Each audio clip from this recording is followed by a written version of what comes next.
Euh, Bonjour, je suis Olivia Corsini, je suis actrice et comédienne et metteuse en scène.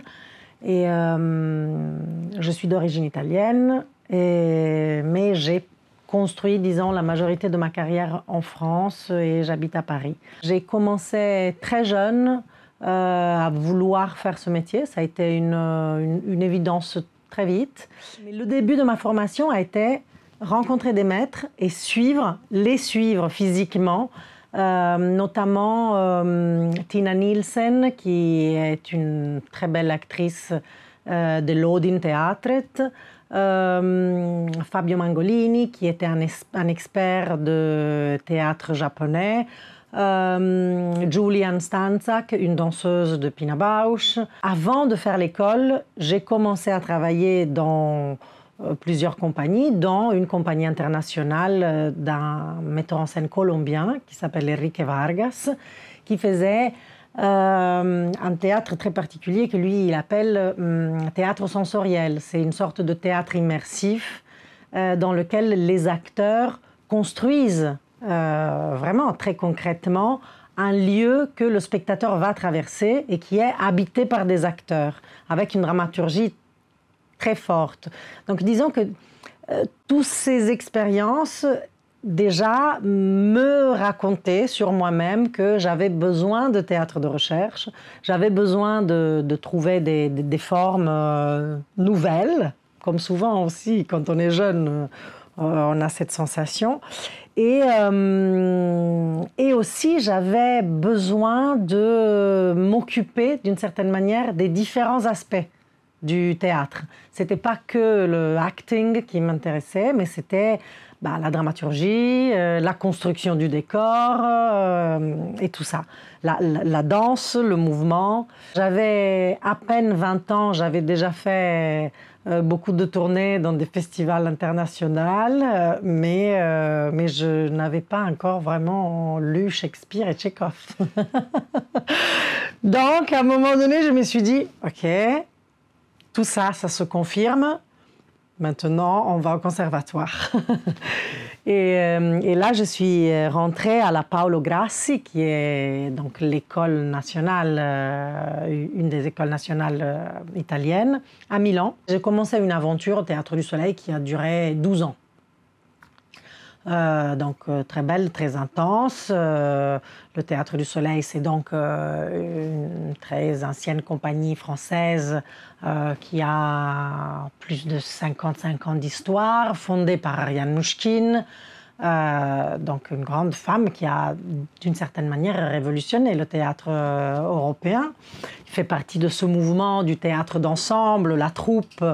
J'ai vraiment eu la sensation parfois on a la chance d'avoir cette sensation de adhérer à la parole de quelqu'un et de dire « Ah, tiens, cette dame formule ce que je sentais quelque part ». Pendant ces années, j'ai rencontré Serge Nicolai, qui faisait partie du Théâtre du Soleil aussi. Un rendez-vous très important après donc, mon départ en 2013 du Théâtre du Soleil a été la rencontre avec Petra Costa, qui est une réalisatrice brésilienne, qui a proposé à moi et à Serge Nicolai de coécrire un film, un long métrage qui s'appelle Olmo et la mouette, mais c'est plus une fiction qui fait semblant d'être un documentaire sur une actrice et ses réflexions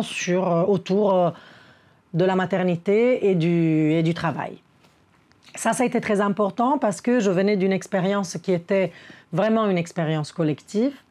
Et ça m'a vraiment aidé à me retrouver moi, à me recentrer moi et à me demander qu'est-ce que je veux raconter, de quoi j'ai envie de parler aujourd'hui, moi.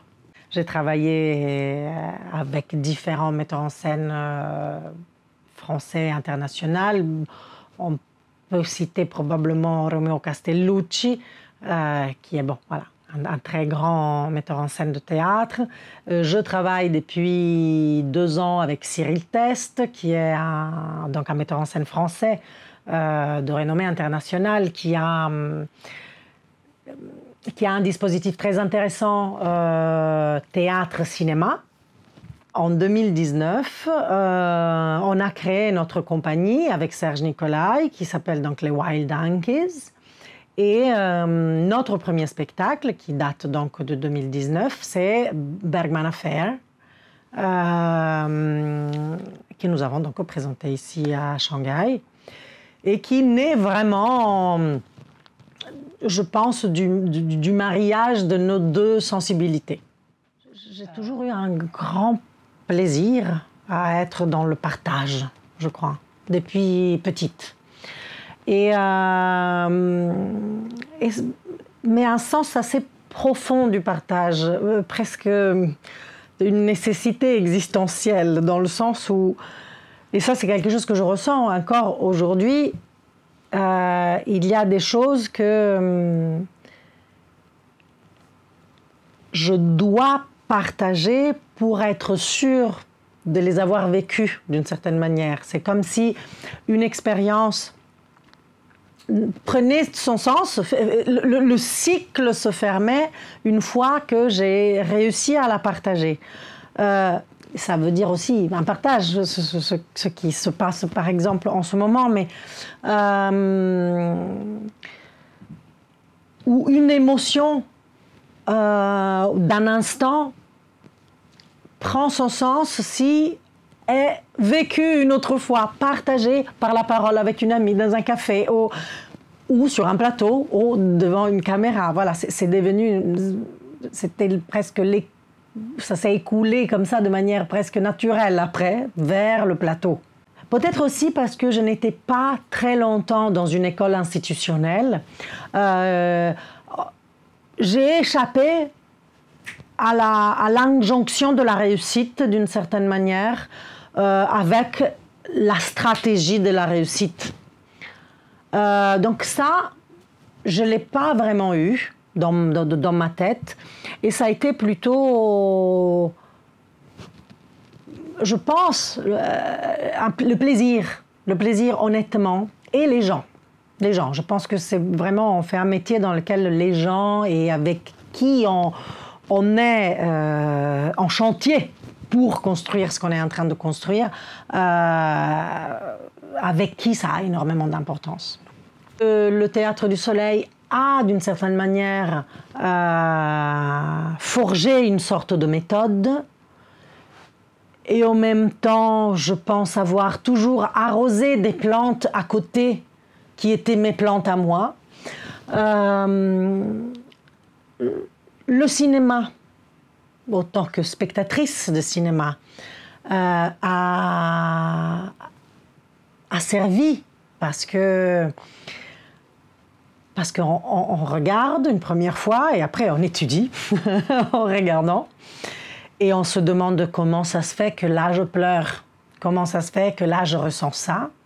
Et puis je pense qu'il y a une méthode très très artisanale qui m'appartient, mais qui m'appartient depuis que je suis très petite. Il y a une anecdote par exemple qui me plaît beaucoup, c'est ma sœur, elle est rentrée de l'école avec une cassette de Elvis Presley. Et moi, j'ai commencé à écouter en boucle cette cassette de Elvis et il y avait dessus Love Me Tender. Et ça m'a fait pleurer, direct. Love Me Tender de Elvis. Et je devais avoir 5-6 ans.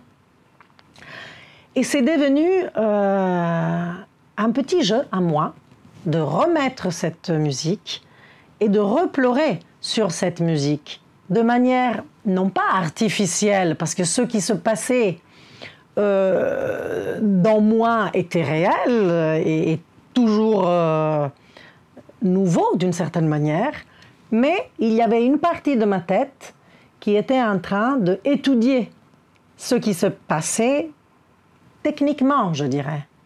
Qu'est-ce qui est en train de se passer à ma gorge? Qu'est-ce qui est en train de se passer à mon nez? qu'est-ce que je ressens là? Est-ce que je ressens là ou je ressens là? Et je crois que ça a été un peu la première fois où j'ai étudié comme une actrice d'une certaine manière. Et ça, cette manière d'une certaine manière de me demander comment je vais partager ça après, c'est toujours quelque part dans ma tête, dans l'expérience de la vie. Et puis évidemment, beaucoup de corps, beaucoup de danse, et beaucoup de vie, je pense. Vie. En fait, je crois que ça aussi, c'est une belle méthode de vivre. Après, il y a eu des rencontres déterminantes. Évidemment, Ariane Mnouchkine, pour qui le corps et la contrainte formelle sont quelque chose sans laquelle le théâtre ne peut pas avoir lieu. Et ça, c'est intégré. C'est vraiment la base, d'une certaine manière. Et donc, la forme de notre corps, le cadre, que ce soit le cadre du théâtre, de la caméra, et qu'est-ce que ça raconte, tout ça. Et Romeo Castellucci, par exemple, il dit quelque chose auquel je reviens souvent, et c'est qu'en fait, le nom acteur n'est pas un bon nom, n'est pas un nom juste, parce que, bon, je suis en train de simplifier sûrement, mais notre métier est beaucoup moins de act que de react. Et dans ces mises en scène, ça, on le comprend très fort, parce que le monde qui crée est tellement puissant que presque on n'a rien à faire. On n'a qu'à se laisser modifier d'une certaine manière. Se laisser faire, comme on dit. Se laisser faire. Et je crois qu'un metteur en scène, un bon metteur en scène, et ça, c'est quelqu'un un bon réalisateur aussi, qui te met dans les conditions pour avoir juste à vivre, en fait. Et puis, la rencontre avec Christian Lupa, donc, qui est ce grand metteur en scène polonais, et le travail du monologue intérieur, donc autour de la pensée.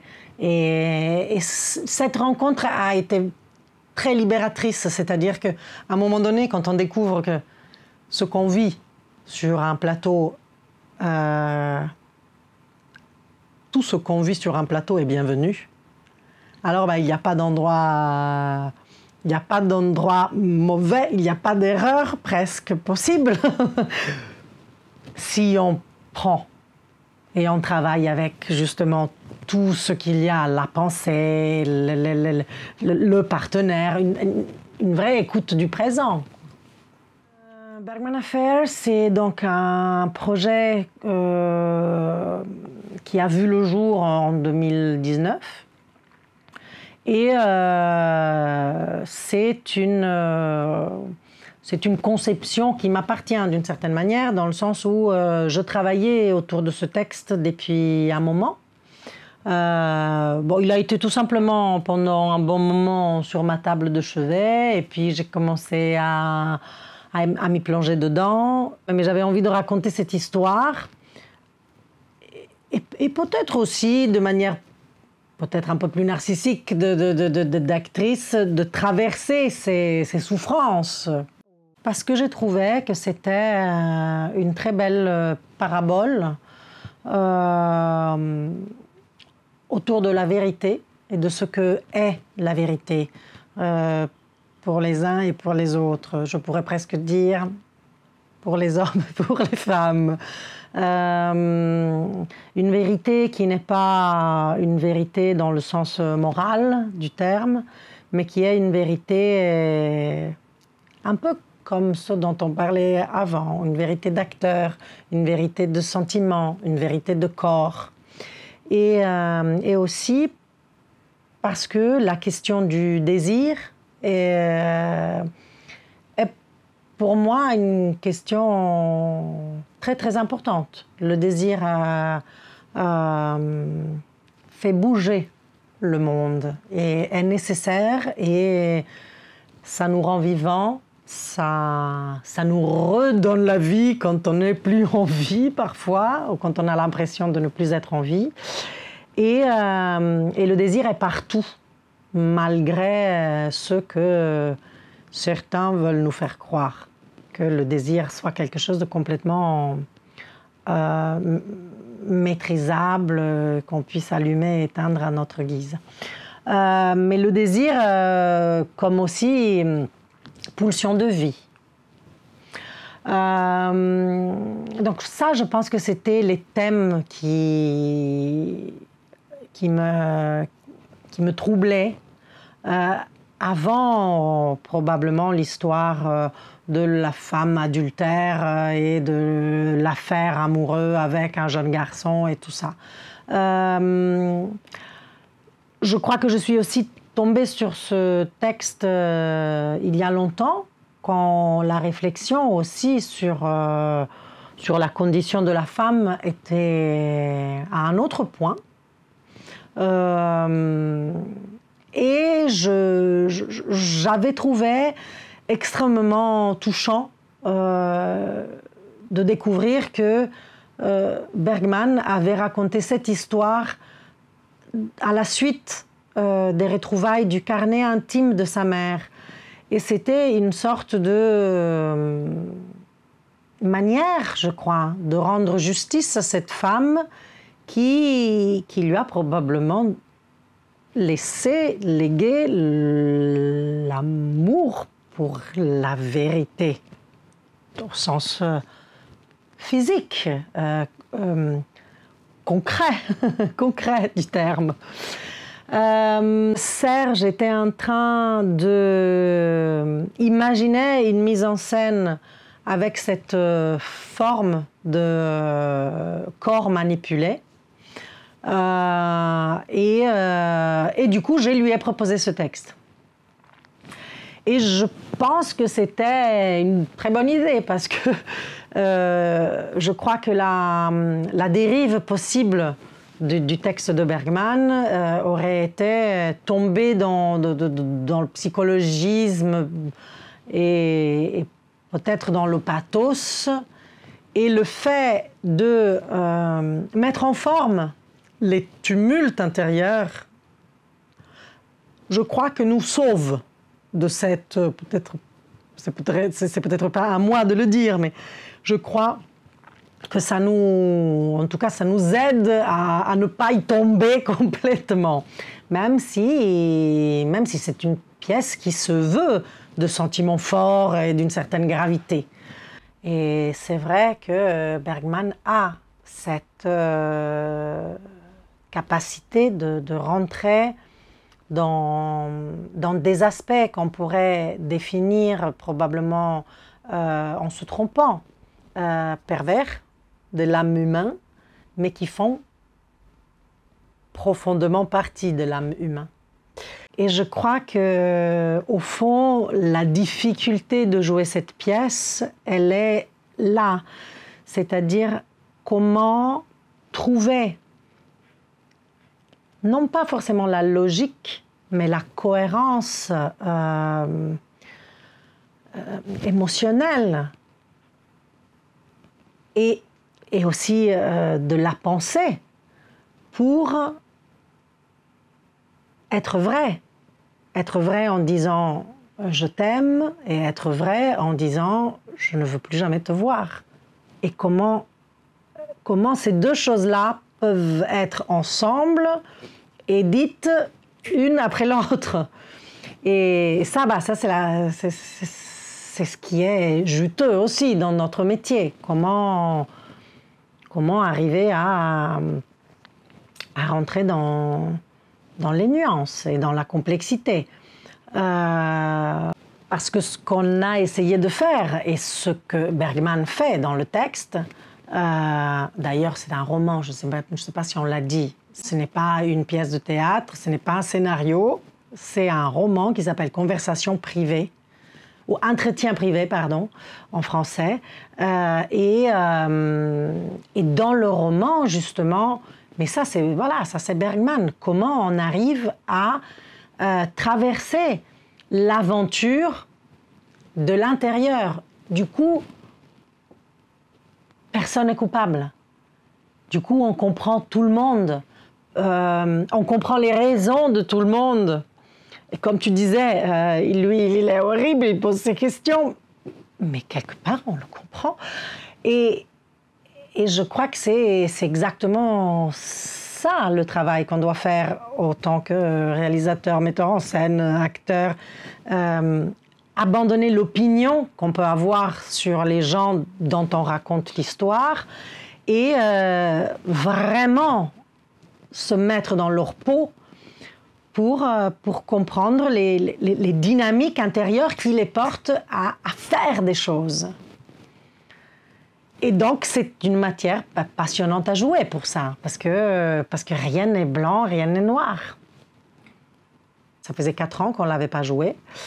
Et pour nous, c'est une sorte de première, de repremière, de nouvelle première. Et là, on va avoir une tournée française, qui est donc le report de la tournée annulée pendant le Covid. Et je me pose beaucoup de questions, parce que 4 ans ont passé, mais ces derniers 5 ans ont été très importants. Nous avons changé. Et nous avons changé notre regard sur les questions des femmes. Peut-être pas tous, mais en tout cas, on a essayé de... Et aussi sur... je veux dire, il y a des mots qu'on entend maintenant, qu'il y a 5 ans, on n'entendait pas. La question de la déconstruction du couple hétérosexuel. Ça, c'est des choses... je pense que mon intérêt était là, mais je ne savais pas le nommer aussi. Comment on peut faire couple? Comment on peut faire couple différemment? Comment on peut se parler et dire « j'en suis là, toi t'en es où ?» et peut-être avancer de cette manière. Donc comment nous, encore, on peut avancer sur cette question avec ce texte-là? Ça, c'est une question que je me pose après ces 3 jours de représentation chinois. Moi, j'ai adoré Shanghai, mais vraiment adoré Shanghai, et ça a été assez étrange parce que c'est quand même un voyage assez long. On arrive, on a eu un temps, je pense tous, d'adaptation. Et à la fin de ce temps, c'est comme si on s'était réveillé, au moins en tout cas, je me suis réveillée un matin avec une sensation de grand plaisir à me balader dans ces rues, à aller manger dans le petit restaurant que j'avais découvert la veille. Et on commence à voir presque des petits repères. C'est ce qu'on se disait justement avec les camarades. Bah, là, on pourrait rester une dizaine de jours de plus en vacances. C'est peut-être le fait que nous étions très excités d'être ici, parce que c'est quand même c'est pas anodin, c'est quelque chose. Et l'excitation aussi de l'équipe qui nous accueillait d'avoir à nouveau, enfin, au bout de ces années quand même extrêmement lourdes, des artistes étrangers à nouveau ici. C'est peut-être ça, mais on a senti un soin dans l'accueil. Je crois que c'est un métier où il faut avoir de la technique, des bases techniques, certes, connaître bien sa machine, mais avant de la faire rouler sur le plateau, la machine, il faut vivre. Donc, je pense que si j'ai des conseils, c'est de tomber amoureux, de faire beaucoup l'amour, de rencontrer les amis, de boire et manger avec des inconnus et des gens d'autres pays et d'autres cultures, de vivre, de faire des enfants quand on en a envie, de prendre le risque de vivre. Et parce que justement, quand on vit, On a envie de partager ce qu'on vit et on a aussi quelques outils pour raconter des choses qu'on n'a pas vécues, mais qu'on peut peut-être un peu comprendre, parce qu'on a vécu quelque chose d'un peu semblable, ou parce que, grâce à ce qu'on a connu, notre imagination va arriver à créer quelque chose qu'on n'a pas connu. Et puis lire, voyager avec sa tête et aller au cinéma et pleurer au cinéma et aller au théâtre et voir les autres, voir ce qu'ils font les autres. Ouais.